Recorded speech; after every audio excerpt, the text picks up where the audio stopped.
There are roughly 4,000 to 100 to 10,000 distinct religions in the world, though many are small, regionally based groups. Over 3/4 of the global population adheres to one of the major faiths, including Christianity, Islam, Hinduism, and Buddhism. Kita nyo? Ganon kadami ang relihiyon sa ngayon.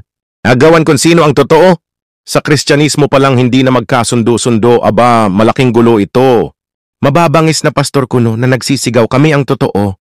Walang umaamin na mali sila, na peke sila, ang lahat nagsasabi na sila ang totoo, bakit iba-iba ang doktrina ninyo? Sasabihin nyo ba na tama lahat kayo at mali ang ating Panginoong Jesus? Bakit? Sinabi kasi niya na mayroon talagang mga bulaang pastor. Sino naman kaya yung mga pastor na yon? Basahin muna natin Matthew 7-15.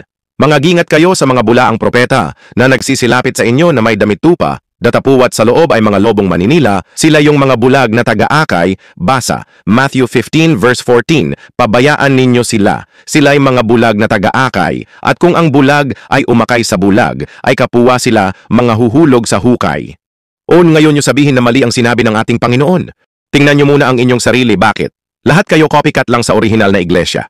Lahat kayo ay itinapal o isinanib lang sa tunay na iglesia. Sabihin mo ikaw na pastor kayo ang tunay? Sinungaling mali sa Biblia yung pinagsasabi nyo?